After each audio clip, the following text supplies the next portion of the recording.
जय श्रीराम। जय श्रीराम।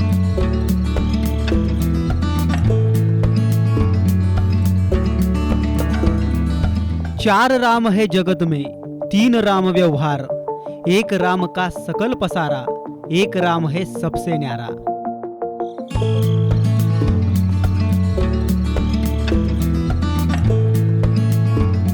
संत कबीरांनी सांगितलेला, शक्यतो मंदिर मशिदीत न भेटणारा हा आगळा वेगळा राम या तरुणीच्या निमित्ताने पुन्हा एकदा सगळ्यांना पाहायला मिळाला।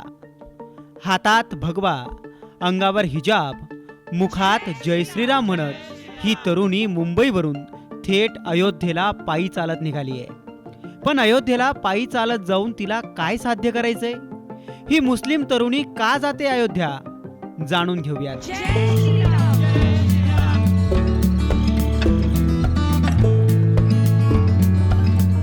मुंबईवरून थेट अयोध्येला पायी जाणाऱ्या या मुस्लिम तरुणीचं नाव शबनम शेख असं आहे। या मुस्लिम युवतीबरोबर रमणराज शर्मा आणि बिनीत पांडे नावाचे तिचे दोन मित्रही तिच्या सोबत आहेत। अयोध्येत 22 जानेवारीला प्रभू श्री रामचंद्रांच्या मूर्तीची प्राणप्रतिष्ठा होणार आहे। याच सोहळ्याला उपस्थित राहायला शबनम अयोध्येला पायी निघाली आहे। ठिकठिकाणी जल्लोषात स्वागतही होत आहे।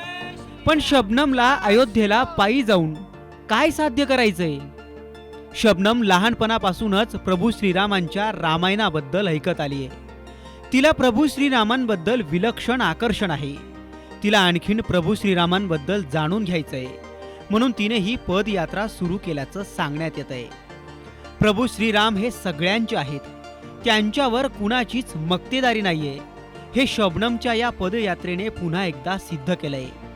रामनामाचा जयघोष कुणीही कधीही आणि केव्हाही करू शकतं, हेही शबनमने आपल्या कृतीतून सिद्ध करून दाखवलंय।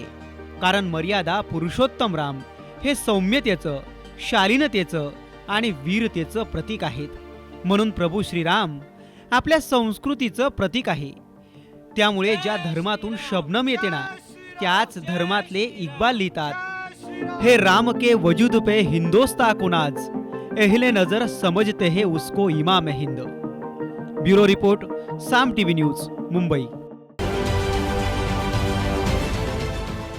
देश विदेशातील प्रत्येक घडामोडींचे लाईव्ह अपडेट मिळवण्यासाठी आता साम टीव्हीच्या सर्व सोशल मीडिया प्लॅटफॉर्मला लाईक, फॉलो आणि सबस्क्राईब करा।